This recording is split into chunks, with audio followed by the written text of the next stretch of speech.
Welcome to Ignite the Spark Within, a podcast designed to do just that, ignite your spark within you. I'm your host, Sarah Malone, owner of Spark Fitness and Lifestyle Coaching and voted Yahoo Finance's top 10 female coaches to follow in 2021. I believe everyone has a fire inside them, a powerful purpose, a story waiting to be told, and everyone can uncover and unleash this power. Every day you have the choice to either let your experiences shape you or take control and use your experiences to shape the world around you. You were made to experience happiness, freedom, joy, purpose, love, passion, and abundance. Disrupt the status quo, think for yourself, and join forces with those around you doing the same. Join me for thought-provoking conversations along with the strategies needed in order to help you ignite your spark within.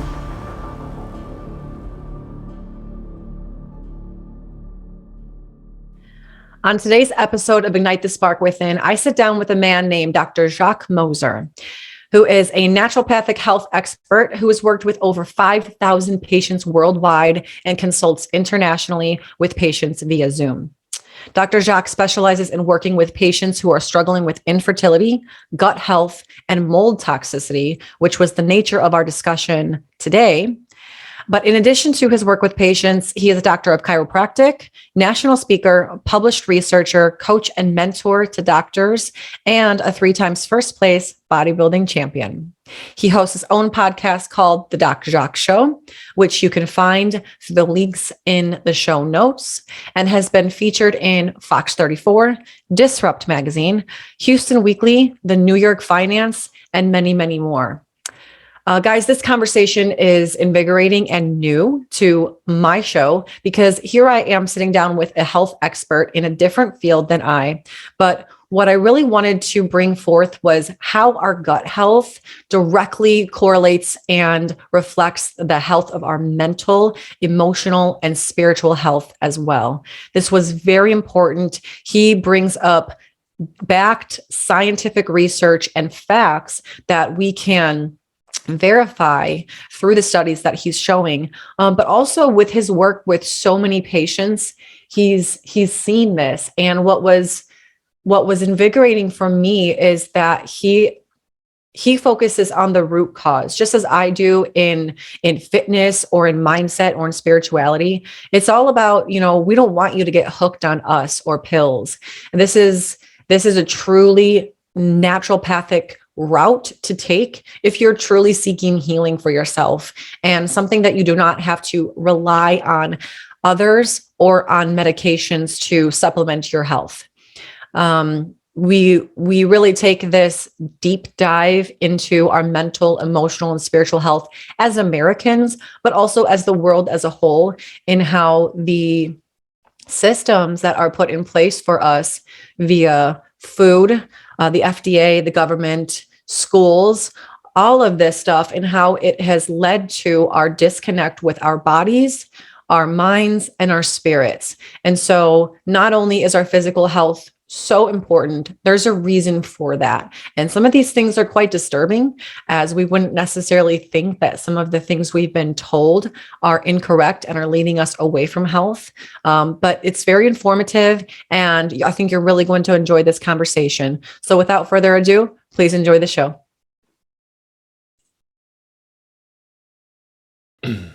Welcome back, everyone, to another episode of Ignite the Spark Within. I am so excited for today's guest. I was talking to him before the show, like a male version of myself, but in a completely different realm that I'm not educated in. So I'm very excited to bring his knowledge and his expertise to the show. Dr. Jacque Moser, welcome to the show, and thank you so much. Thank you. Thank you so much. And yeah, this has been a long time coming. We've been trying to get this set up for probably 2 months or so now. So yeah, it's finally happening. Like you said, it's divine timing. So I'm excited to see where this goes today. Yeah, I was like, pinch me. But I have so much I want to talk to you about, because this is an area, today we're talking mostly about gut health and really our internal health in general. Mm-hmm. And even though I'm a health expert myself, this is an area that I know nothing about. So treat me like a child. If I ask any ignorant questions, you can tell me. But I think I share a similarity to my audience in which they're not going to know much about this as well. But it is something that is really on the rise right now as far as our level of awareness. And that makes me happy because our gut health, our internal physiology is so important. So can we just begin by having you give us a brief history and a background of your educational experience?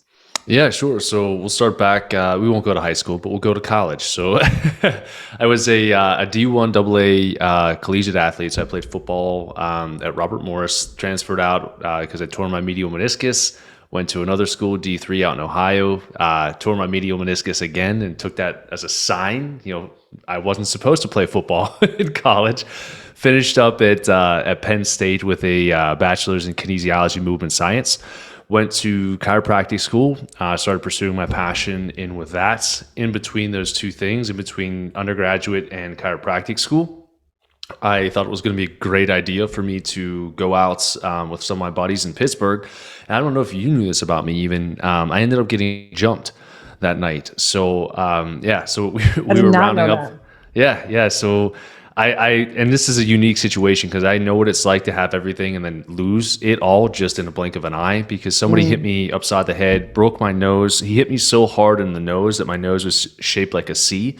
Oh my I gosh. spun around, cracked my skull off the pavement, had staples in the back of the head. After this, went to intensive care, was on a morphine drip for 3 days with a subdural hematoma, couldn't move my arms, couldn't move my legs, and I was supposed to go to chiropractic school in like a couple weeks. And I was like, oh, this is fantastic. So through that, I know the adversity behind that. Oh, it's just adversity is the first thing that came to my mind. Yeah. And it was one of the things where it's a perspective shift as well, where, in that moment, I was super mad. Like I was so mad about what happened. And I wanted to find the guy, the old school version of me was like, I'm going to go kill that guy. And I took that as a sign as like, listen, like, you could go do that, but why did this happen for you? What was the message that you're supposed to receive from this? And it was to not use your hands to hurt, but to use your hands to heal. So fast forward. Yeah. What a beautiful gift. Because I used to be a really good fighter and I was very good at it. And I would always protect friends and family, but I would get taken advantage of. And I would beat people up in the middle of the street like a jerk, old version of me. And then I would come home and bawl my eyes out and cry and call my mom. Like, this is how big of a baby I was. I'm like, I can't control this like inner beast inside of me. And from that day on, like I've had people try to fight, and anybody listening, please don't try to challenge me. It's not enjoyable, but I've had people spit in my face to try to get me to fight. And I'm not going to do it, especially now that I have kids. But anyway, so fast forward past chiropractic school, graduate. I was in one of the largest chiropractic clinics in the world down in Houston, Texas. We saw over 3,000 patients a week. Let that sit in. So it was just like boom, boom, boom. Got my hands on a lot of people, learned how to adjust, and really like had a passion for it. And then there was a little tweak that took place. I got into bodybuilding and my health started to go downhill. I'm like, why am I tired? Why is my sex drive completely gone? I look fantastic, but like, I can't do anything with this physique that I have. I'm like, this is useless. Why am I doing this? Right. And I know a lot of competitors deal with that. Yes. So I started running some tests on myself. I had like a female level of testosterone in my body. I'm like, what the heck is going on? Wow. The serum testosterone was at 96. So it was horrible. Oh yeah. And for those of you who don't know, like 348 is like the low end, but like 11,000 or 1,130 is about like the high end. You want to be about 600 to 800 as like a good baseline, happy, healthy dude. And you were 96. 96. Yep. Oh, no wonder you had no sex drive. Yeah. There's nothing. I couldn't do anything.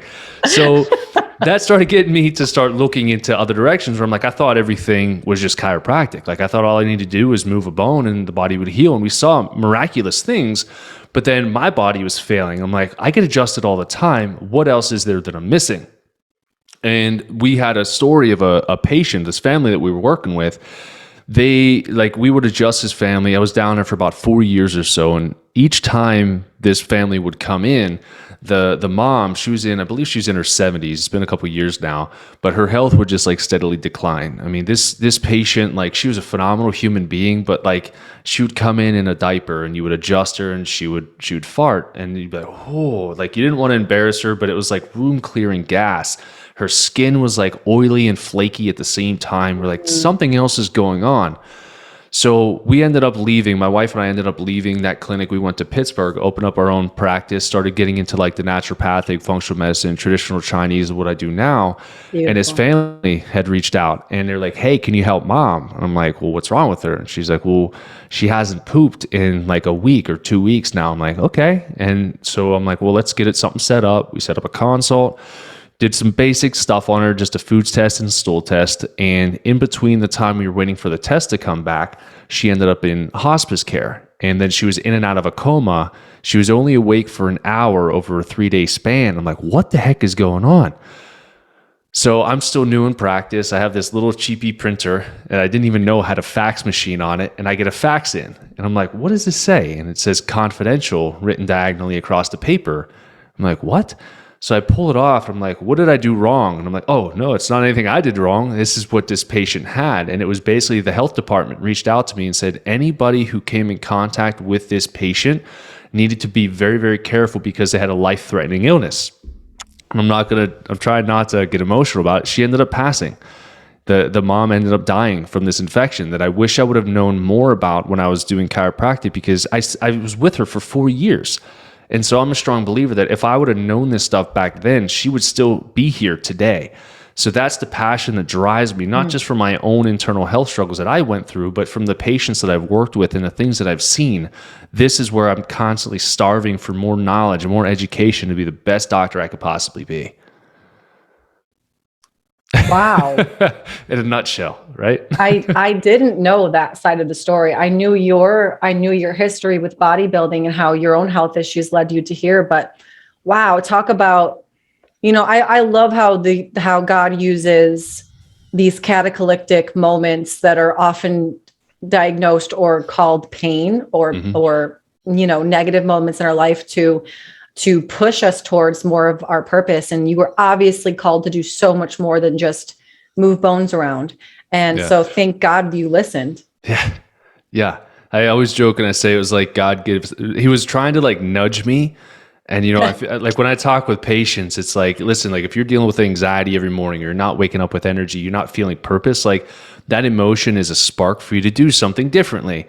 And now you're just using. I use your language. Yep. Okay. I had to, but really it was like, I was ignoring it. And so I'm like, well, God had to take a sledgehammer to me to really, and he used somebody's fist to do it, to wake me up and be like, oh shoot. Cause I was like, man, like I was probably doing that. Like, I hope nobody that I ever hit had to go through that before, but like, I didn't know, but I never wanted to inflict pain, because now that I knew what it felt like, I don't want anybody to ever have to feel that ever. Absolutely. I call it this: when God's calling you out of the boat, he'll nudge you and then you're like peering over the edge and then, but you refuse to take that jump. And then he just gives you the boot. Yeah. And you're like, okay, now I got to figure out how to swim. Yeah. So by the way, what was the condition that she had? If you're okay sharing information like that. Yeah. So it was a bacterial infection. I don't remember the exact classification. I believe it was a Klebsiella species that she had that had overgrown. And yeah, it was just, she had some other markers and stuff too, that when that particular infection is present, it increases inflammatory bowel conditions. So you'll have like some leaky gut markers that will show up, some inflammatory things. Good bacteria is clearly going to be low because it didn't have a chance to defend against this. So yeah, that was basically what was going on. Yeah. And so our main subject today is gut health, but there's so much more to this. And Jacque, what I'm finding is the correlation. I've always known this, and you're a firm believer in this too. We share so many similar values and beliefs. And one of those beliefs is talking about the controversial things. And the second one is connecting, which I love to do. Already. I love just chopping the legs out from underneath the, fad things that are supposed to be influential and it's not. Yeah. But when we talk about health, when we talk about health and how important it is, okay, let's be real. I think every person with a sense of common sense knows that your gut health is important for your physical state. But why else is gut health so important, especially because of what the world is dealing with right now with the mental illness and spiritual illness that we find ourselves in? You and I both know that is so connected. Can you please explain to us why? Yeah. So one of my mentors, it was a guy that I worked with down in Texas. He said this in the very beginning of the pandemic. Excuse me. He was like, we Americans are pissed because we got caught with our pants down. We have been just sacrificing our health for years and didn't have to pay for it. And then all of a sudden, this thing that we were told to fear comes out of nowhere, and we're like, oh crap, what do I do now? Yep. And what I preach is like, you need to be your own health advocate. And if you have kids, you need to teach your kids this too. You have to be able to fight for yourself, because your gut, your intuition is going to serve you better than any doctor ever will. I can almost guarantee you that. Whenever it comes to gut health, it's so easy. That's why I'm laughing. Like, it's so freaking easy. When it comes to gut health, there's a couple of things. From the stress response, we know that a lot of our feel-good hormones and neurotransmitters are released from the gut. Our thyroid hormones, the conversion of T4 to T3, the peripheral conversion of that takes place in our gut as well. So if you have any gut inflammation, our thyroids don't work well, and that can lead to mood disorders, weight gain, etc. But when we went into this whole COVID pandemic stress crisis, what happened? Even if we had the best gut health, we've never been put on antibiotics, we've never had antifungals, we had the cleanest diet possible, as soon as fear leaks in, fear is going to weaken your immune system. And people hear that and they're like, oh, okay, yeah, I get it. But you don't truly understand it. There's a marker that you can find that I've seen, especially in the past couple of years. It's been slaughtered. It's called secretory IgA, or SIGA, S-I-G-A. And when they hear that, they're like, okay, that's your immune system. Perfect. But that's just down in your gut. No, it's not. Secretory IgA is... Say that one more time. It's S-E... S-I-G-A. Gotcha. Okay. So that's released in your gut, and it's your first line defense against anything, and it covers any area of your body where there's a mucosal lining. So that goes from the nasal passages, your mouth, your throat, your lungs, your trachea, your esophagus, all the way down and out the other end. And how is this virus supposedly spread? Through the nose, through air particles, through saliva. Heaven forbid we got to cover our mask, which is the dumbest thing that anybody could ever suggest for you to do. We can talk about the mask. It's so stupid. But anyways, and I have a funny story on that, because I've almost died twice in my life, and I laugh about both of them. But anyways, so yeah, I laugh about it. So when we have that immune system marker go down, what we don't understand is that stress response immediately suppresses secretory IgA. Okay, so it lowers our immune system, which then it's like if we have soldiers lined up to fight a war for us, and then we just tranquilize all of them. They're all just laying down. They're there, but they're not going to do anything if the enemy comes across the gates. That's happening, and then we're stressed, and that stress, okay, you probably know this, but you're going to increase your cortisol. That's going to start to lead to insulin resistance, and then your cravings for carbs and sweets and sugars and crunchies are going to go through the roof.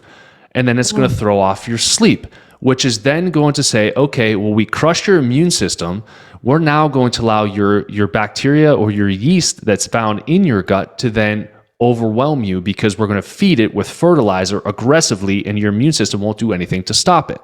So then we have all of these opportunistic infections that are growing, and then heaven forbid you do come across COVID, you have a weakened immune system, you have other things that are attacking your body, and it's going to leave you more vulnerable to more serious reactions to COVID, not just the intensity of the reaction itself, but then the duration of this. And so we're seeing, we've got these comorbidities where it's like, hey, obesity, if you're obese, you're going to have a higher risk of death from COVID. Well, obesity, yes, it could be a stop feeding yourself problem, but you can also have different bacteria that have overgrown that then actually cause you to store more of the calories that you actually eat.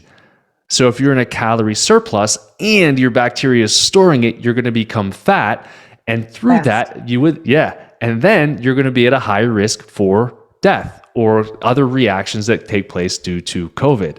So there's a lot that plays into this. And I'm like, listen, they threaten every single day that there's going to be another one. I hope that we learned this. And I know that my patients and people that I've started to work with are like, I need to take care of myself now. Because I know that they're going to try something else, but I want to be strong enough to be able to defend myself next time it happens. Well, and sadly enough, even if they weren't going to try something else, which of course they will, they've even said it themselves. Yeah. Why does it take a catastrophe to force us or to ignite us to take care of our bodies? This is our one vessel. And we can well, we can talk agendas in a little bit, but I find it is more painstaking to eat healthy for the average person. You and I maybe not, because we've navigated this world of health for quite some time. But if you're new to health, it's actually more difficult to find good quality nutrients and food than it is the opposite. And I don't know about you, but I see almost like I don't want to even go this far into it, but almost like a predator grooms their prey. It's like we've been groomed for how many years now with this food quality and lack of education, miseducation in some cases. In order to actual miseducation or misinformation, by the way. Real misinformation, yes, about food and diet and lifestyle. So we can go down the rabbit hole, but you and I focus on the same thing. Our brains work the same way in two different realms. I don't care about let's take an emotional place. If someone feels angry or sad or depressed, I want to know why. Where's the root cause? Where is the root formation of this, so we can solve that, and then you can experience joy. You do the same thing with health. Where do you find the root cause to be in terms of the state of, let's just take America, because America is our prime example of unwell people. Yes. Like, if we're being honest. Yeah. Where do you find the root cause in our physical state now? That's a deep question. It is. Because I'm sure there's going to be a couple. Yeah. So a lot of it honestly does come down to the grooming of things. And I mean, if we think about it, if I was like, hey, listen, Sarah, there is a square shape or rectangular shaped box in your bathroom. What is that called? That has a mirror on it. What would most people typically call that? Maybe not you. Oh my God, that's a great question. What do I call that? People have a medicine cabinet. Oh, okay. I see. I don't associate medicine with that because I don't have any medicine. Right. I guess. Well, that's great. So I didn't want to trap you in that, but yes, but there's a term for that, and it's not a medicine cabinet. It's a freaking shelf. You could put your toothpaste in there. You could put your hair gel, shampoo, whatever. You could put whatever you want in there, but we term it a medicine cabinet, right? And so this starts from a very, very young age. And so it's because we talk about, I hate genetics. I love genetics and hate genetics at the same time, because people use genetics as an excuse not to do anything with their life. Absolutely. And genetics are just like, and again, not to be controversial, but they're just like a loaded gun. They're harmless unless put into the hands or an environment to express themselves. Thank you. Okay. So, and it's true in the science of epigenetics, if you actually look into that with Bruce Lipton, which I saw him speak at my chiropractic school, blew my mind back then. And I'm like, dude, you're way ahead of the 8 ball. Anyways. Well, one of the things that's a really great point. So let's stop at genetics for those listeners, because there's a tendency to gravitate towards excuses, and genetics is a great excuse to grab hold of.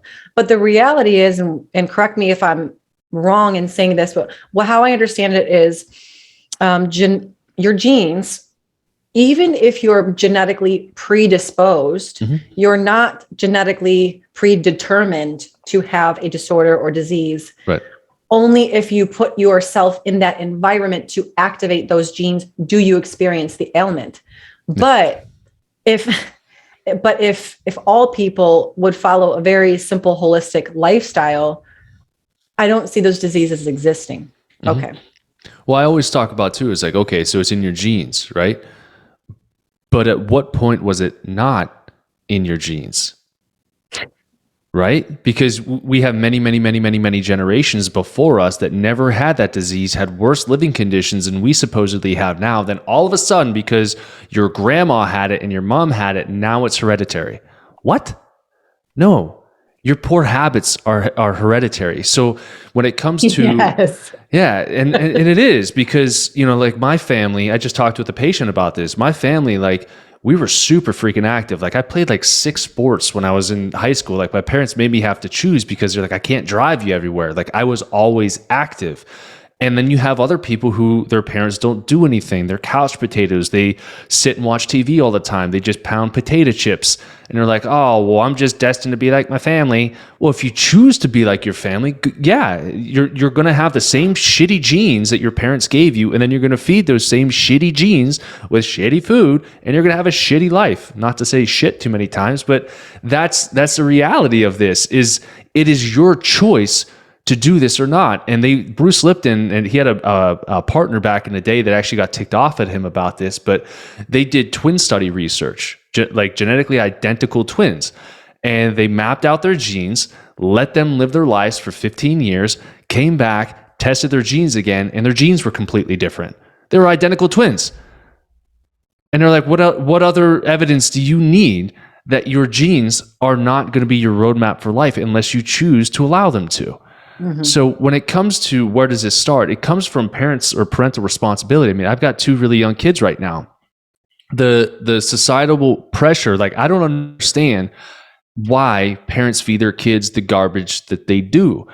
It's convenient. I can tell you why. Yeah, go for it. Why? It's easy. Fill me in. Yeah, convenient and fast. And quite frankly, people are lazy and overworked and burning themselves out. Mm-hmm. And they don't have the mental or physical or emotional capacity to be present with their children and feed them what they really need. Mm-hmm. So and also help them navigate their emotions. So what calms emotions? Food and sugar. Yep. And then that doesn't lead to eating disorders later on in life or anything, does it? No, Speaking never. To someone who had an eating disorder. Yeah, right?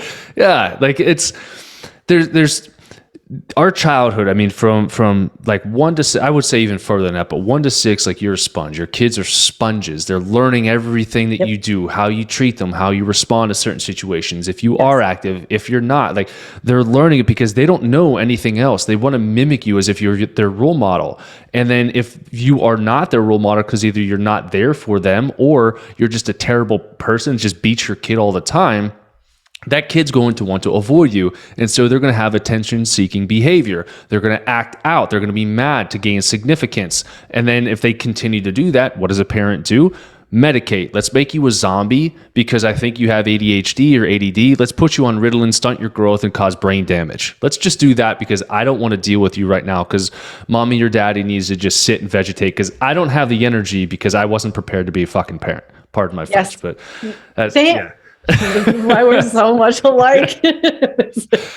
Somebody's going to get mad about that. And then on top of that part, there's a secondary part where it's too painful for a parent to face the fact that their child's depression or acting out is their responsibility. That's a tough pill to swallow. And instead it's, what's wrong with you? What's wrong with you? And like you said, from the ages, I think specifically 5 to 11 is where you're the most at and literal programming happens in the brain with a couple of things.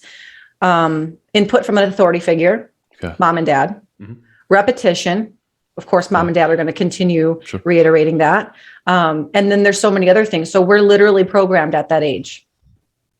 Yeah. We can go off a lot of the detours on that too. That would definitely be controversial too, with how parents also raise their kids. But I'm not going to dive into that. But yeah. So we'll scoot a little bit because again, I don't know how far we can push it. We have 2.5 hours for this show, right?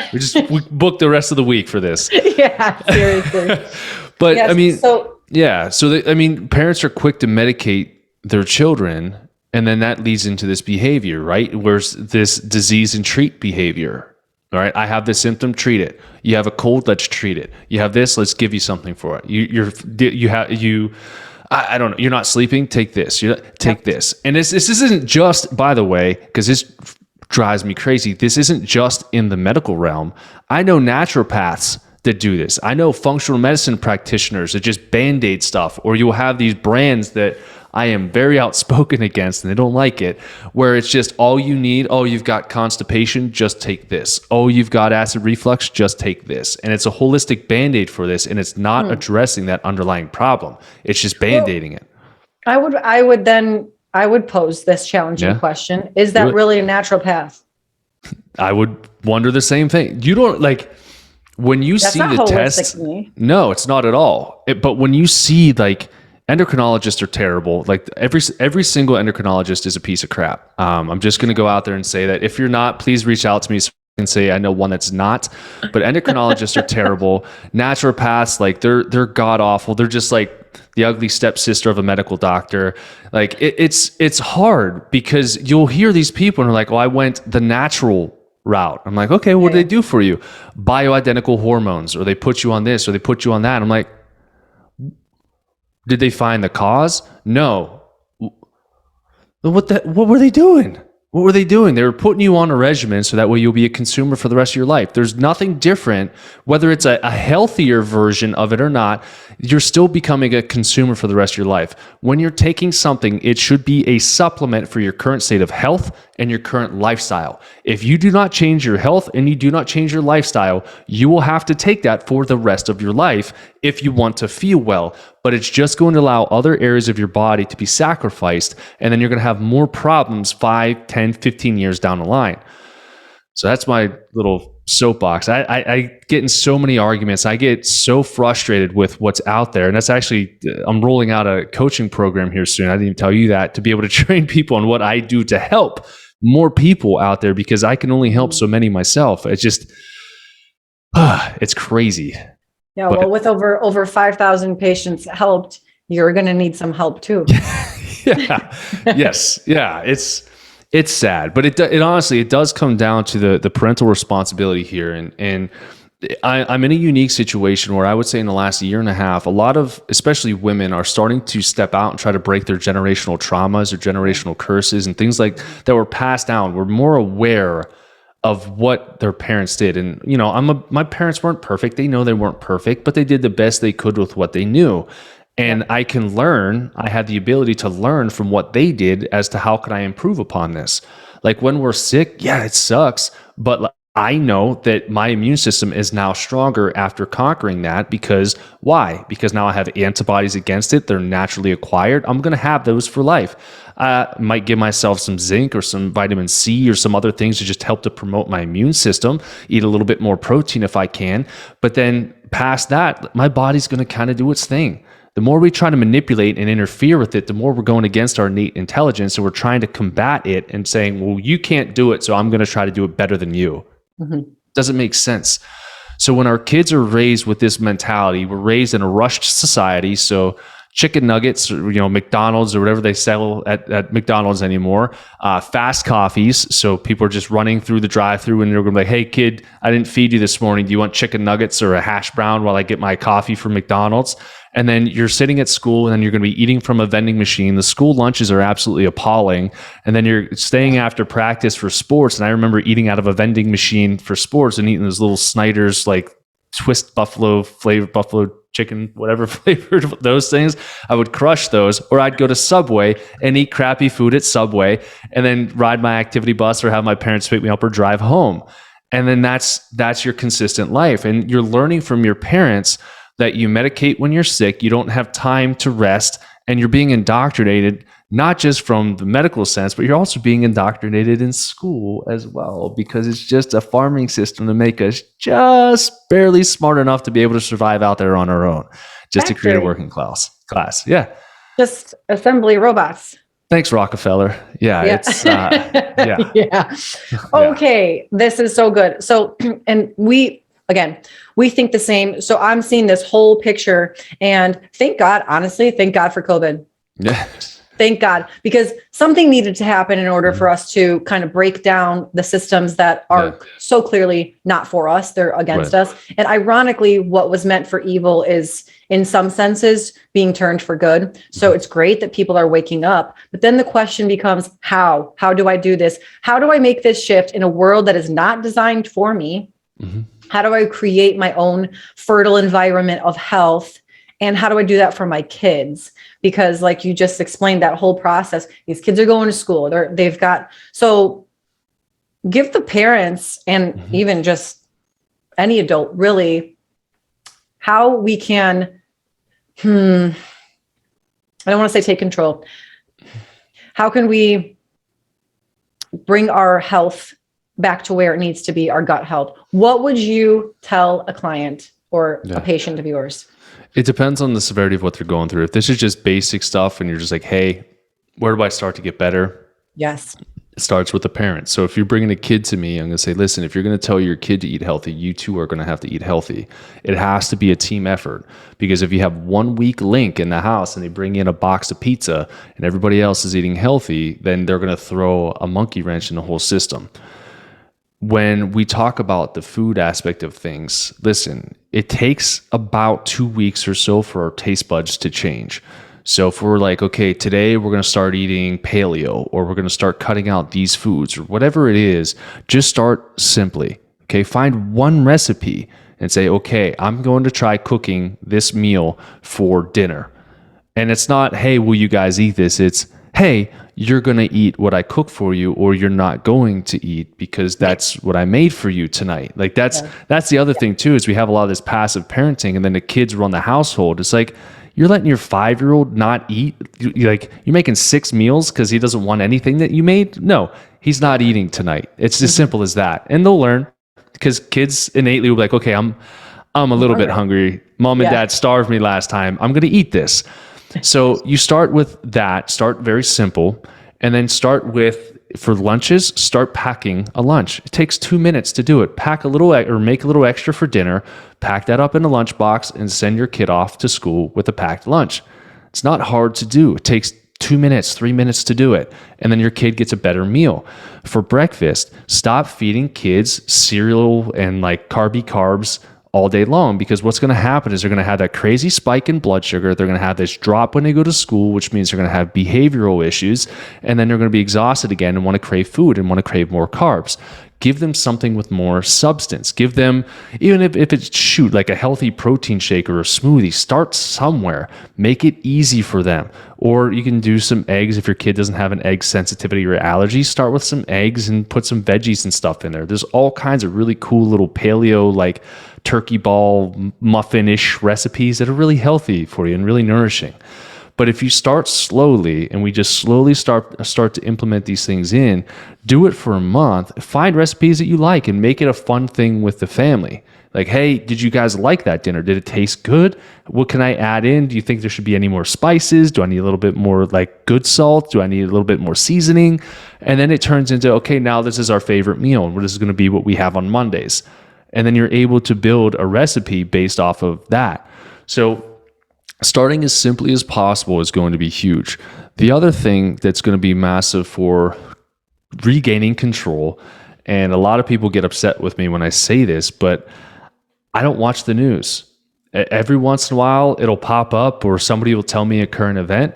Stop watching the news. Stop listening to it. Because people are losing their minds, getting upset with things that they can't control. And that lack of control makes people feel out of control, which means they act chaotically. So you wake up first thing in the morning, you're angry, cortisol spikes. We talked about what you're going to crave. And then your kids are going to see anger. You feed anger with carbs, and then you're going to jump in a car. If you still go to work, you're going to get angry in traffic because you're probably still listening to the news in the car. You're going to take that to work, bring it back home, and then you're going to be mean with your kids again, and you're not going to want to eat that healthy meal because you're ticked off, and nobody craves a healthy salad when they're angry. They want ice cream, or they want pizza. They want something delicious like that. All chemical. Exactly. Yeah, you're and it's all habitual. Dependent. It's a chemical, right. It's a chemical habit. And so I don't watch TV either. I actually don't watch any TV, period. I have a TV in my house. It doesn't work. I don't even know why I have it here. There you go. It's like this habit of chaos will put you now you feel out of control, like you said, in that one area, and you begin a habit of being out of control. And you begin a habit of becoming angry. And then you begin a habit of supplementing that anger to get the dopamine rush from the food that you're getting. Let me ask you this. Okay. Because food is designed to be a habit as well. It's designed, well, when it's manufactured, it's designed to be addictive. Yep. Okay. But then all of a sudden I'm starting to learn these things. And there's people now saying that veggies, like the produce that we're getting, is also making us sick. What is your take on this? So I just I saw somebody posted something about that. I think it was last week. I don't know if it was you that actually posted it, but I don't know too much on the veggies making us sick. I can tell you this, like I do take care of a lot of farmers, and a lot of my farmers are organic farmers, and so they'll have produce, they'll have veggies and all that stuff in their land.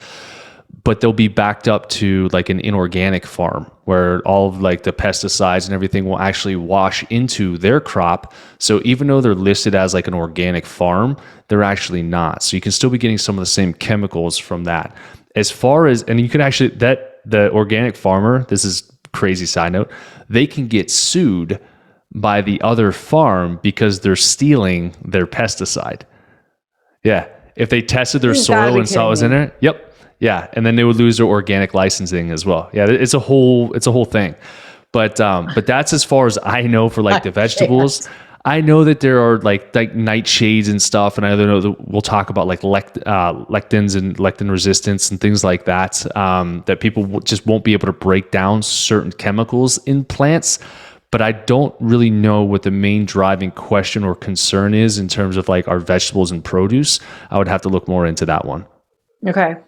Thank you for your honesty there. Yeah, because you just see people now, and I'm under the understanding that a healthy diet, because let's define a healthy diet. You know, what people who are used to this lifestyle of fast and easy and calorically dense foods are not going to know what healthy looks like. So for me, that looks like proper protein consumption. For me, it looks like a slight calorie deficit because I just feel better on a caloric deficit. Sure. And I think that we're all designed to be on a slight one anyways.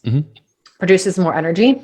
Large amounts of vegetables, fruits, and healthy, minimally processed grains and healthy fats.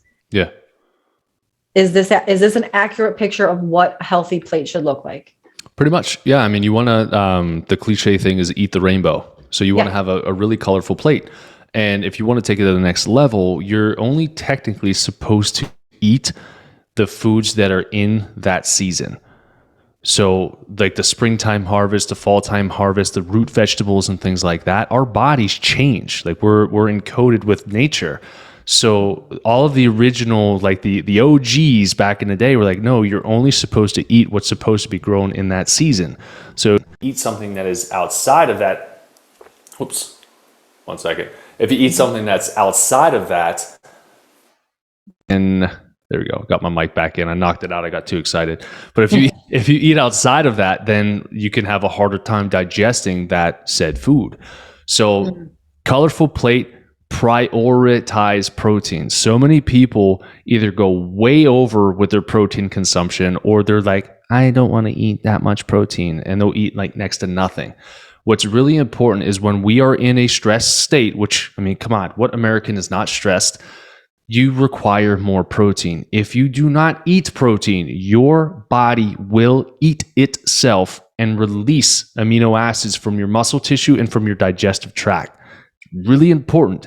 And when you're sick, get the protein in. You need protein to help your body to rebuild any damaged tissues that were destroyed from the illness or whatever you just went through.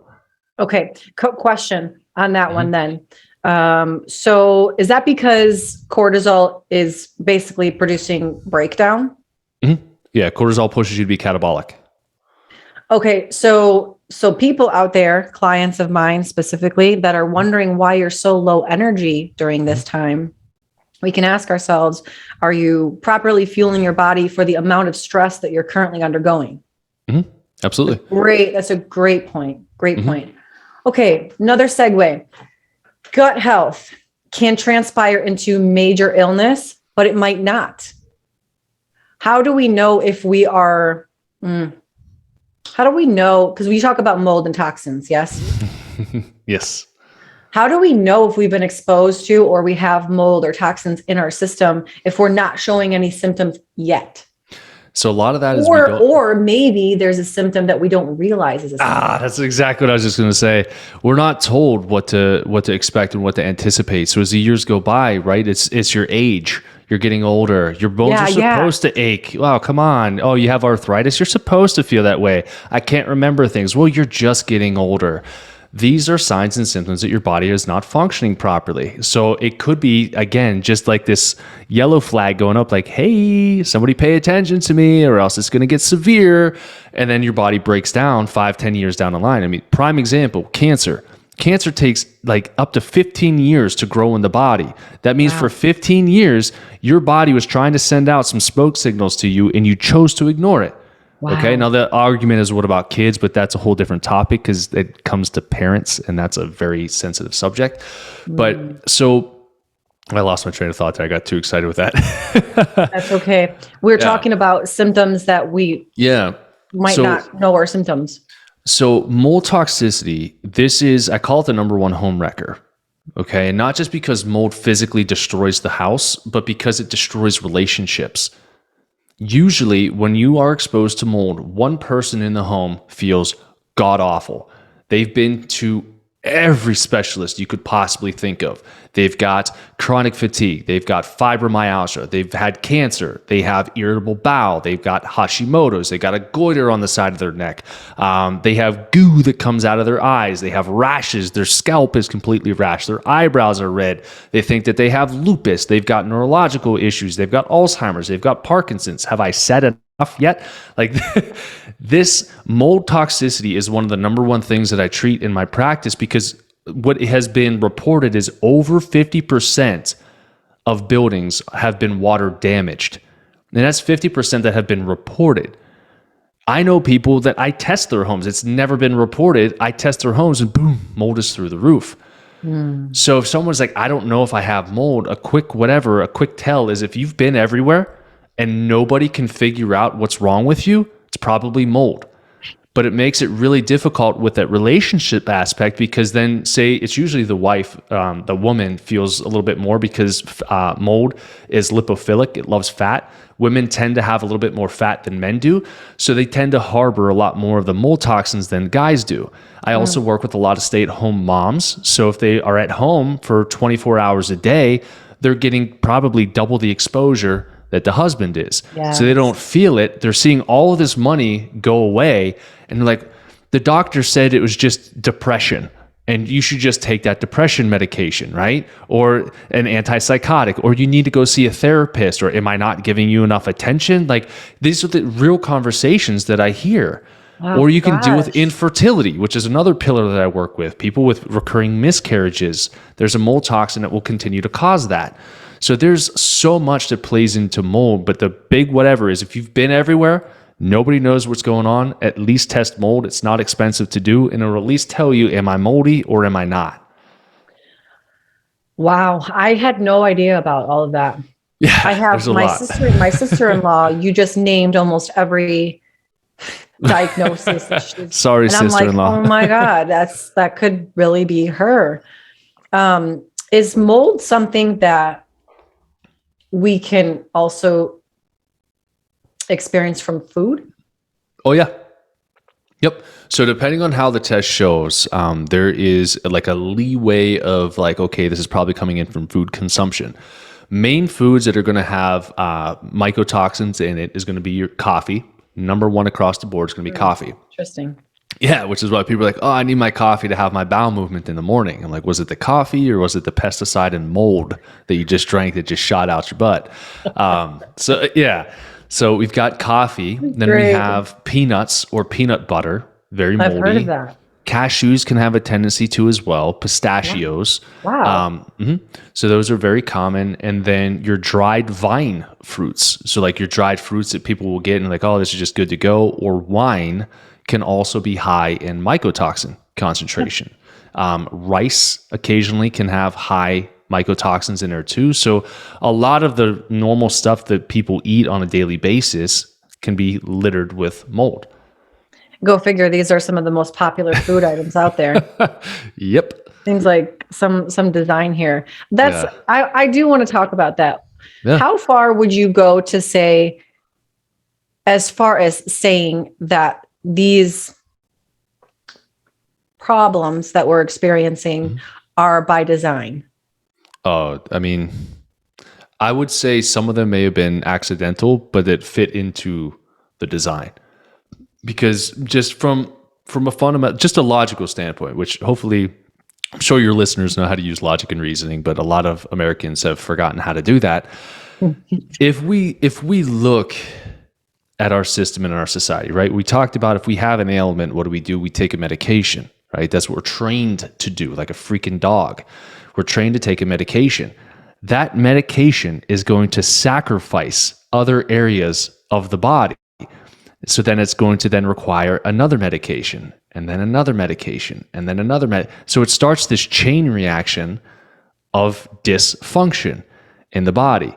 And then we have the programming of stress. So there's it's been erased, probably put as misinformation, but when they basically locked us indoors, we had our lockdowns, and then they're constantly feeding you death and despair, then it takes away our ability to be able to, first off, it seeps into our subconscious mind, which we then have to consciously rewire, which people don't know how to do. But then we're living in this low-level fear or high-level fear of the next thing that's going to come and attack us. So it's just one thing after another after another. When it comes to the food system, it has to be. I mean, for God's sakes, it has to be intentional, because you can't be this stupid with what they're doing with our food. I shouldn't have to go to the store and look for organic. That should be the only thing that is available is organic food, and I shouldn't have to be like, oh, sorry, I can't have this because it has this food coloring or sucralose in it or this or that.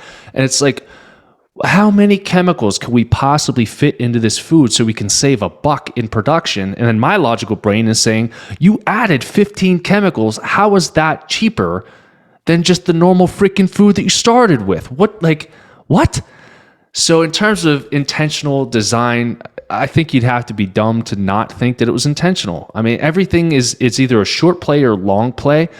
And I'm big with the freaking Bill Gates conspiracy. Again, I would love if I could meet him out back one day. I might put the gloves back on for him. I think you just might go to old Jacque there. Yeah. And I think a lot of people would be happy for it just because he's out of control. And he's talked so many times about depopulation and now the whole climate thing, and they want to depopulate. Everything is depopulate. So, now we got a COVID shot. But it doesn't have any link to infertility or damaging the hormones.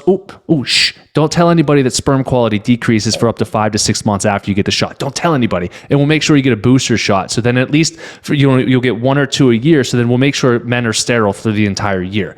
Like, this is the stuff that's freaking out there. So I get fired up, obviously, but if I'm like, just go. Cause you just segued into exactly where I wanted to go, because I see the same thing. You'd have to be an idiot. And what I say idiot with actual compassion, because it's hard for people to decipher when you've been programmed and wired so much. And then we lose it. And then we wonder why we're so fatigued and so exhausted when we've just been hammered for the past 2, 3, even longer than that, years of fear, depressing stories, violence, being out of control, and just continually step by step handing this away. And it's easier to just rely on the government for these things. And now we'll just feed you, we'll pay you, and you just be until you're no longer being and you're just a shell of a person. Because that's what all our medications are going to do, is just numb out your brain, so you can't really connect with source energy anymore. You can't even connect with your own emotions anymore. And now you just eat whatever I give you. And there we go. Yep. There's a pastor, I think his name was, I want to say his name was Win Worley. There was a pastor that wrote a book, and he had a church, and he wouldn't let a single person in his church who was on a medication, not even an ibuprofen, because he said that if you took any synthetic substance, that it would alter your connection to God, and he didn't want those people in his church. This was like way back in it. Now this guy's like, if you Google him and you see some of his videos, like he's crazy passionate. He's awesome. But like, he was like, no, just absolutely not. You're not doing it because that's the devil's medicine within you and it's going to separate you from your divinity. So, oh my God. I want to cry a little bit and I'm not sure why, just hearing that story, but it's very true. And it makes me so sad because the whole design is just to disconnect us from God and create dependency. Yeah, but it's so much deeper than that. It's like, what's the agenda for us to be dependent on them? Oh, it's money. Everything's money driven. Right. Power. But then at the end of the day, sure, money is the root of all evils. I suppose we could backtrack that and say that that's true. It's not money. It's that power. It's that ego. Mm-hmm. But then again, if you've got all the money, why do you need us? Well, I think that's a part of the depopulation aspect. Exactly. We don't need you guys. Yeah. We don't need you guys. Yeah. And so you already talked a little bit about this, but and I know our time is valuable. So I do want to go into the vax a little bit if you're okay with that. Yeah. In infertility, because this is super, super important. And it breaks my heart when I hear people, my clients included, getting coerced into getting the shot. And is it going to be the one world, the one world order to become a robot? No, I don't think that's the point. This isn't the mark of the beast, but it could very well be a precursor. It's a practice run. Yeah. Right. And it's almost like a setup, you have to create shells before you can inhabit them with darkness. It's true. So tell me what you know about infertility. Let's do it.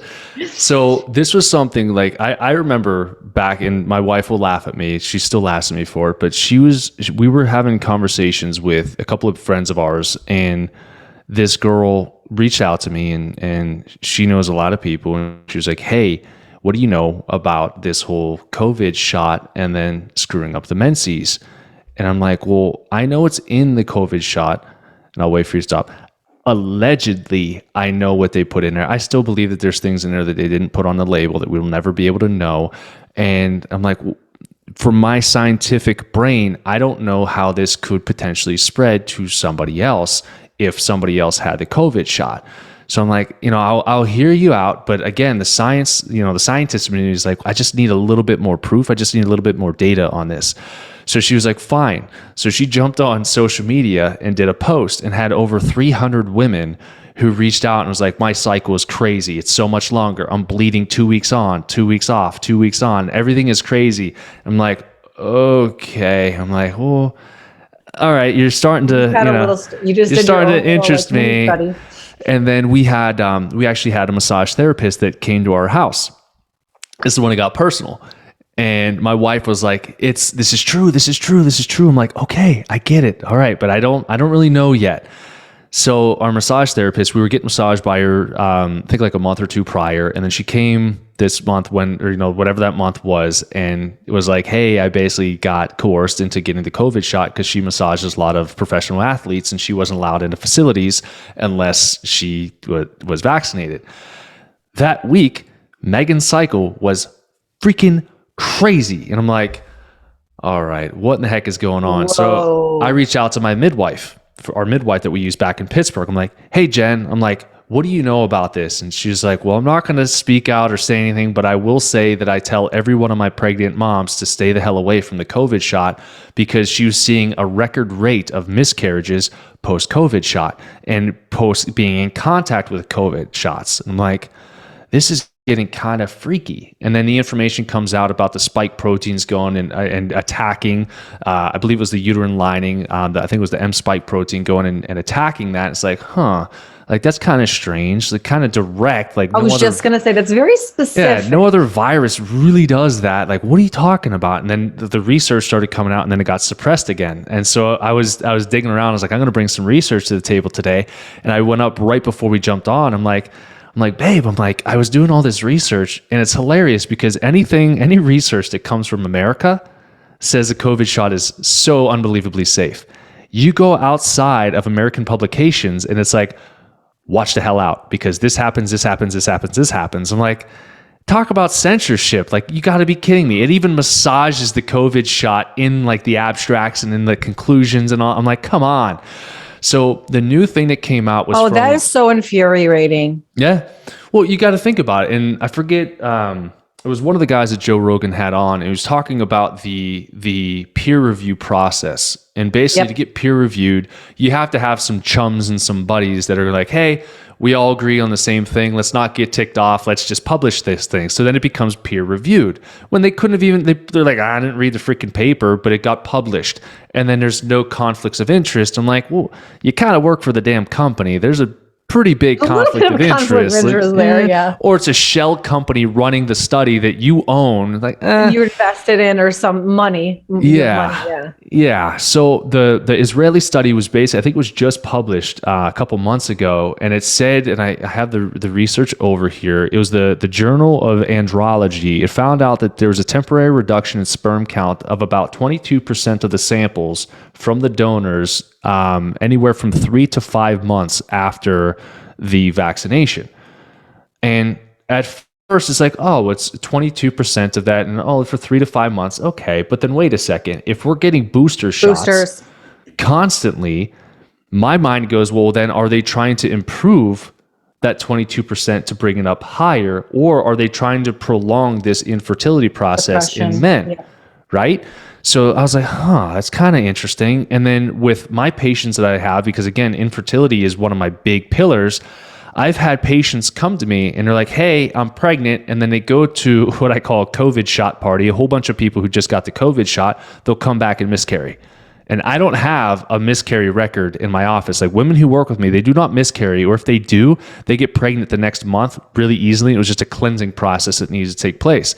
And I'm like, this is happening too consistently. Nothing I'm doing is changing. What would have happened? And my patients are telling me, they're like, well, I don't know if this has anything to do with it, but everybody at the party was, they had the COVID shot, they had the booster shot, or whatever it was. So now I'm like, well, now I have my own little case studies with this. And so if we're saying we're screwing up the menstrual length, we're screwing up the sperm quality, and then again, changing bleeding 2 months on, 2 months off. I've had, this is a fun one. I've had women come out of menopause bleeding after not getting the shot, but being in contact with those who had. That is just bizarre to me. Yeah. There was a study, if I still have it up here too. Where are we at here? Come on. Sorry. I have like 15 studies pulled up here. Hey, we'll wait. But it was a study that was out of, again, a different country, go figure. And it was saying about how, there it is. So this is interesting. It's almost like this was intentional again. So VAERS, so like to be able to report vaccine injuries, you have to, it's not like, hey, you fill in what you felt. It's, did you have these symptoms? And so there's very few. It's like localized swelling, pain, headaches. Did you get sick? Like very like little itty bitty things. But they didn't have anything for changes in menstrual cycle. That just wasn't programmed into the system. So when we were like, well, here we go. We've got this information over here. Well, I can't put that into VAERS because it doesn't fit into their equation. Therefore, VAERS goes down. But when I looked at the data here, all right, and there's been fact checkers on this, so I'll make sure I point this out. All right. I went through the VAERS data. There was 880,000 adverse events reported from the COVID shot, and we've only had it for a couple years. That's 55% of all adverse events. And there's like a ton of freaking vaccines. 55% is coming from this jab in a couple years. I mean, and they're like, oh, it's over-reported. People are trying to put more stuff in there. I don't care. You think 880,000 people went out of their way to lie, to get on this? The VAERS website is not very easy to use. It's very frustrating to get the data from that. And I had to dig for like 20, 30 minutes, and I'm good at this stuff to be able to get that data. So again, it just, boop, it brings it up in the forefront of my mind. I'm like, okay, this is weird. This is interesting. So we're stacking the decrease in sperm quality now. We're talking about women and having a change in their menstrual cycle. The typical pattern that I'll see is you'll have 2 weeks of straight bleeding, 2 weeks of not bleeding, 2 weeks of straight bleeding again, 2 weeks of not bleeding. And it usually takes a couple months to kind of taper out. hoping that you don't come in contact with anybody else that got the jab. In terms of like, there's a question, well, how long do I have to avoid my friend who got the jab? I don't have that information. And I don't think the research is ever really going to come out on that because they don't want that information to come out.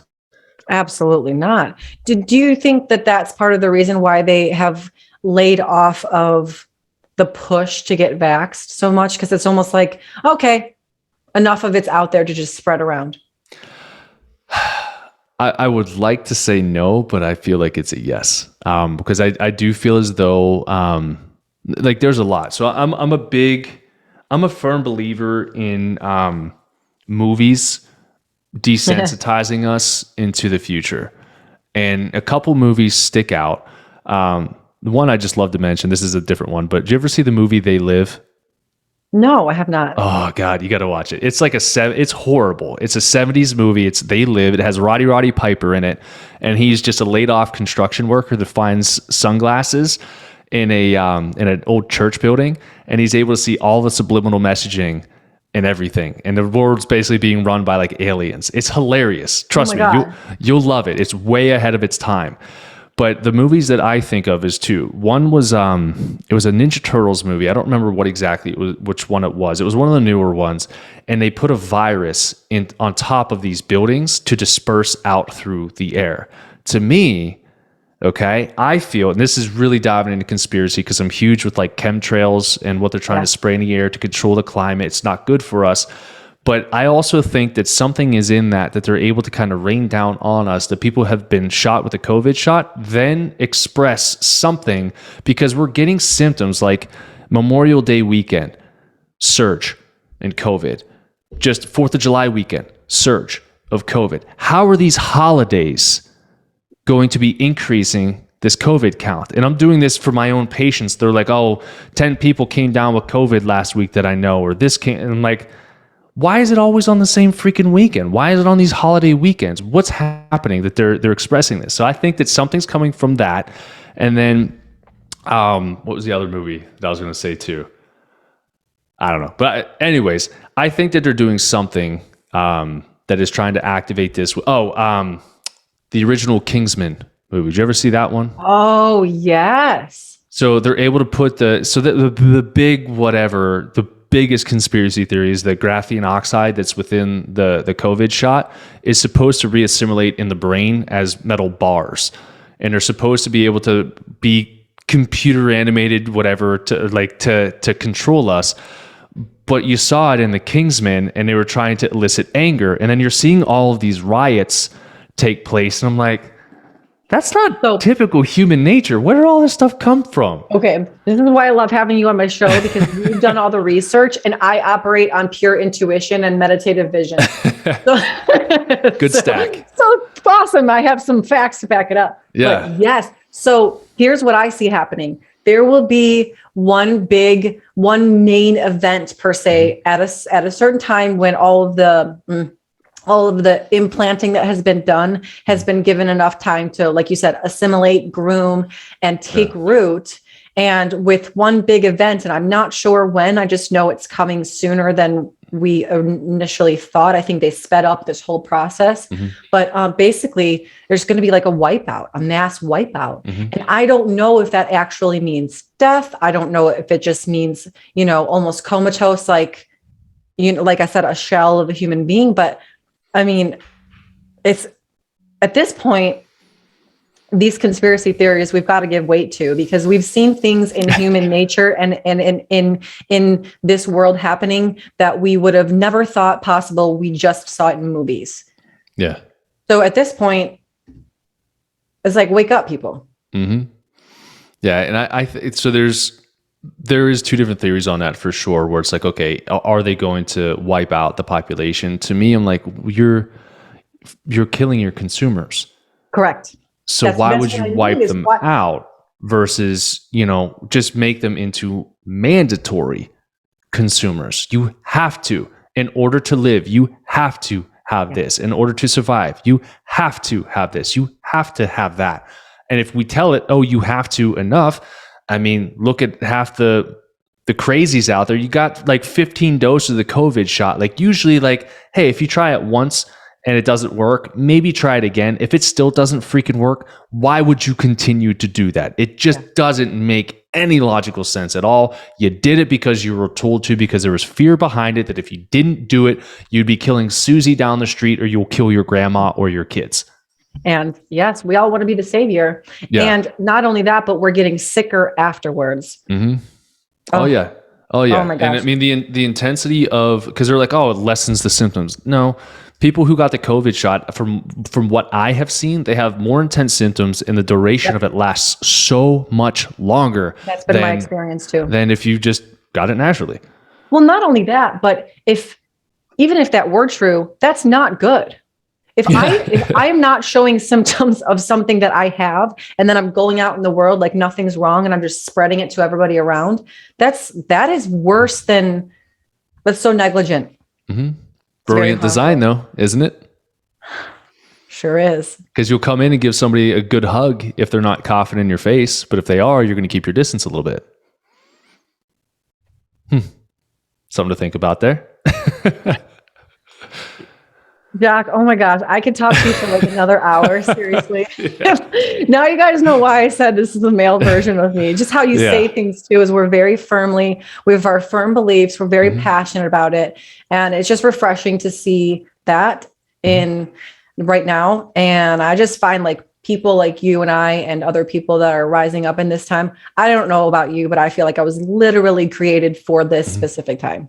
Yeah. I've done like a lot of soul searching and like spiritual work and stuff. And I've done, I did a breathwork session with a girl out here. She's phenomenal. But she basically was like, hey, like there's 2 near-death experiences. One, I was trapped in a pull-out like cot when I was a kid. My sisters pushed me in it, and they couldn't pull me back out. So I was like suffocating to death in there. That was number 1. And then the second one was getting jumped. And she said that the reason that those 2 things happened was to be able to basically break open my third eye, to be able to communicate with celestial bodies. And I have always been in fertility. I was a doula in past lives. I helped bring life into this world. So when the demons of the world are trying to take life away, I'm like, I'm going to figure it out, so that way we continue to bring great birth into this life. So that makes me so happy hearing that. Yeah. I love that. And I don't know what my past lives were, but I know it was something very similar. I have my ideas on that, but I love hearing that. That makes me so happy. Yeah. And thank you for listening to your call too. We'll fulfill our destiny in this timeline. Yeah. We'll get it right. And if I have to come again, I'll come again, I guess, if I need to, but yeah. I've gotten communication that this will be my last go. I'll fulfill my assignment on this one. And I feel so proud of myself for that. That's awesome. Like ego aside, I just feel proud of my soul for being able to do that. Yeah. Especially in times like now, it's never been harder to do. It's never been harder. And it's never been easier to do what we do. Because more people are receptive to it. It really is like pulling teeth a lot of the times. And when you were talking about the chemical dependencies too, a lot of people don't know that gluten and dairy, they have morphine compounds in them that do make the food addictive. So when you say like, oh, I can't pull out dairy, or I can't pull out gluten, it's like, well, you're addicted to it. And when you don't eat it, you have withdrawal symptoms that suck. And so you go right back to it. So we have to stand firm in this and have people like you and I that, if we need to hold your hand through that initial process and break that code and allow you to be able to be your truest expression of yourself, like it's going to be uncomfortable, because you're going to see a whole new world. When you're able to eliminate the physical ailments, you eliminate the distractions from your divinity. You're able to hear more. You're able to be more receptive. You're a clear conduit of God speaking in you, through you. And we used to say in chiropractic, from above down, inside out. And the better you function, the better you can get the message out, because you're not going to be able to get the message out if you're a couch potato saying you can't walk because your knees hurt because you eat inflammatory diet, right? So yeah, there's a lot to this, but it's not hard. It's just hard to take that first step. And so don't let God have to hit you in the face with a sledgehammer to get you to move. Don't get diagnosed with cancer. Don't wait for that diagnosis to move. You have the opportunity every single day that you wake up to be better than you were the day before. And that's what I urge people to do. Well said. Thanks. I can't add anything to that.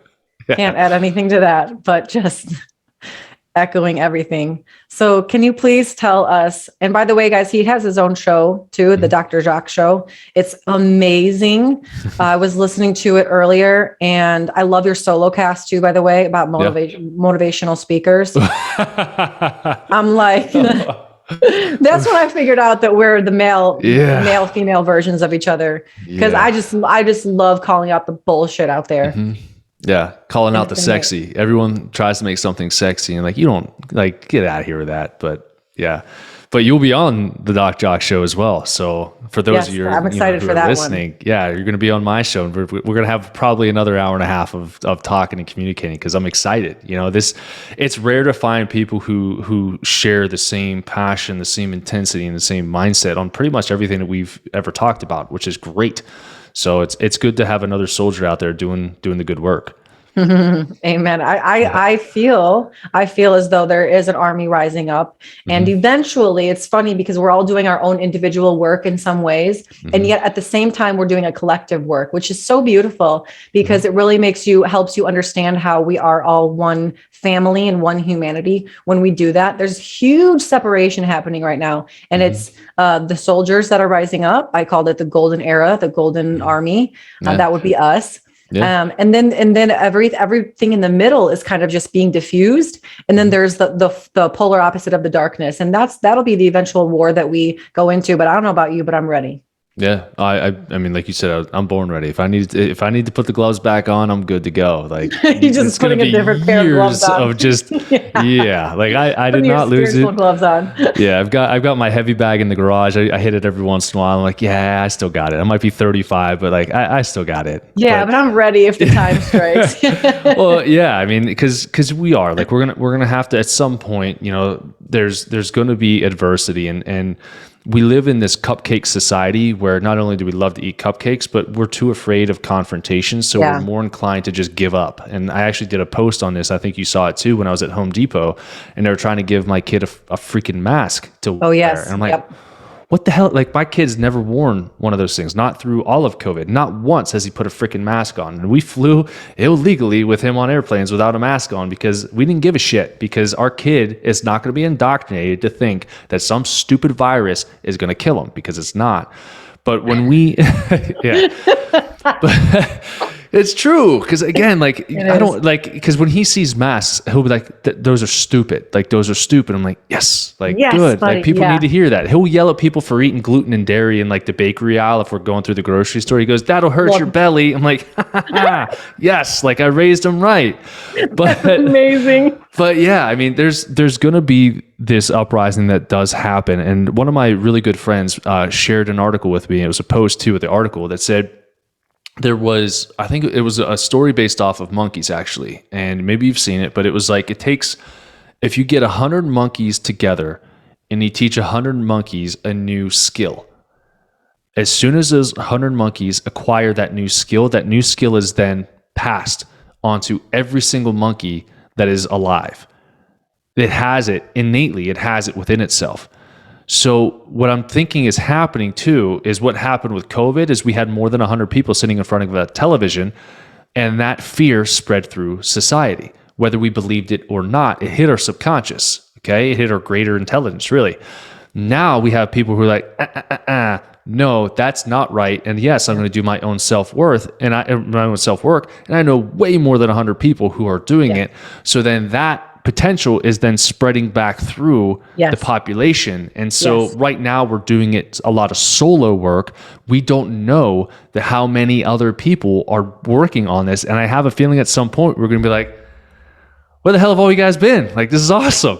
What you just described is exactly it. That is exactly what I was referring to, is we're all out there, individual soldiers right now. But eventually with us all, we're going to be like, you rise so high. Basically what happens is everyone's staying here, the low vibration of anger and fear and sadness, and everyone else is vibing high. Well, now we can see each other because those people aren't obstructing our view. So it's like, hey, Dr. Jacque, hey, so-and-so, and we come together like that. But either way, we're creating these ripples wherever we are, and those ripples will intersect at some point. It's beautiful. Yep. It's awesome. And I think, I mean, from a different standpoint, this just came to me too, but like if you think of like each state as its own body of water, right? And you drop, because you brought the ripple in there, and we just keep dropping little stones in there. And the more we evolve, those little stones turn into bigger stones, turns into bigger and bigger. And then boulders get dropped into this water. And then, you know, like these innocent bystanders are starting to get wet on the beach. You're like, what the hell was that? Yep. And like some crazy person is dropping giant boulders in the middle of the water right now, and I'm feeling the effect of him dropping a boulder out there. And then you have another state next to that state, and then the waters clash, and you're like, oh, hey, what's going on over there, buddy? Like, let's connect. Because we are, at the end of the day, we are all energy. And for us to try to deny that is foolish. You know, they've done metaphysical research. They've done all of this stuff. We're energy, we're water, we're more nothing than we are anything. Like, yes. Most people don't know that. And so there's been so many studies that have been done from, I forget what the quantum particles are. I think it's the quantum particle accelerator. They shot two particles in the opposite direction, and then they changed the rotation of one of them, and then the other one automatically changed from miles away and came right back together. So, kind of piggybacking off, and now we're on this tangent that I could talk about forever, literally. And I'm sure we're going to talk about it on your show. Yeah. But now we're talking where you said it's the hardest and easiest. This is exactly what I find. The more adversity I feel, the more anger that I feel that is collective around me, the more I turn up my volume on the positivity, on the love, on the let's light it up, on the everything opposite. And I tell you what, my picture of that is exactly what you just said, to put out enough vibrational energy that people around me they don't even have a choice. They just automatically get hit with that. And they're like, I don't know why, I just feel better. Yeah. Some way. And it's like, I don't even have to directly have contact with people to have that mission. And I urge everyone else to have that too, because you can do it. You can impact the world without ever needing to know your purpose. Mm-hmm. And just think about it with, like, if somebody walks in the room, right? If a room full of people and you see a new person walks into the room, sometimes that person will walk in and it's like a hot, wet blanket just gets thrown over the room. You've never met that person before in your life, but their energy that is about them just covered and blanketed the entire room. You'll feel the volume go down. People won't start, they'll start being more quiet. Conversations will start to break up. And you're like, oh, okay, no, that's not good. Or you can have like an Anthony Robbins that walks in and his vibrational energy is loud. It's proud, it's bigger. And people are like, and they're turned up from that energy. So that's exactly what you just talked about, is we have that ability. All of us, every single one of us, we have that ability. But again, it comes down to a choice. What are you going to do with that powerful energy that you have within you? You need to learn how to recognize it, but then use it for good. Don't use it for bad. Mm-hmm. Or if you don't have it, then put yourself around people that do, so you can, in hopes that you can learn how to do that yourself. Jacque, I know our time is up here, but so now I'm excited to come on your show and we can finish this conversation. Yeah, part two. So, but it's very important. Please tell us about the course that you're developing, and then also where all my listeners can find you, please. Yeah, so the course that I'm working on right now, we're in the final stages of it. It's going to be anywhere from an 8 to a 10-week course, where it's going to be more or less a crash course, speed course into learning what I do. And then with that, there's different options to do group coaching or one-on-one coaching with it to be able to implement it into practice. The initial round is typically going to be geared more towards chiropractors, but if you're a functional medicine practitioner or you just want to get into the whole holistic realm, depending on the legal ramifications, you could take the course, learn everything as well, and get the same kind of education from it. So that'll be coming out here shortly. We're planning like the beginning of August being the launch date for it. The other piece that you can find me at is I'm horrible with social media except when the DMs. I don't know half of my handles, but I know Instagram is Doc_Jacque. I think TikTok is Doc.Jacque. And then my website, just docjacque.com. Basically, everything is Doc Jacque. If you put that in somewhere, you're going to find me. But yeah, if you want to shoot into my DMs and just ask questions, say you listen to this podcast, I'd love to answer any questions you might have. And if you need help with any of the stuff that we mentioned, again, just reach out. I'm happy to help.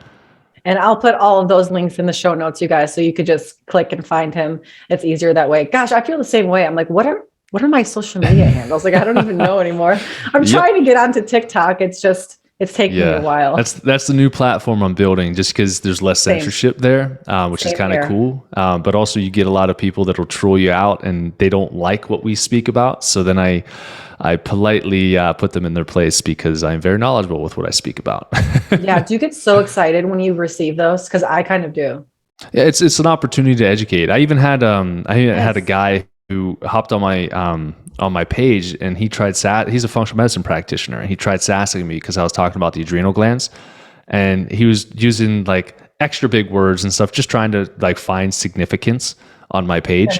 Yeah. And I'm like, listen, I know that you're trying to sell your protocol that you do, but you look like you're incredibly out of shape. I don't think anybody really wants what you have to sell, and please get off my page. But he was basically saying there's nothing wrong with the adrenals. It's never an adrenal problem. I'm like, listen, it's a brain problem. But if I go into educating the general public and say there's something wrong with your brain talking to your adrenal glands, I'm going to turn you right off. Yeah. Yep. So if I just categorize it into different phases, when you do my protocols, we're working with your brain as well as your adrenal glands, it makes sense.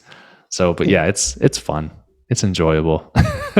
You gotta love it. All we're trying to do is serve the world, and you get these people just trying to. They just want significance. That's all. That's all anybody really ever wants is significance. But how are you going to go about getting it?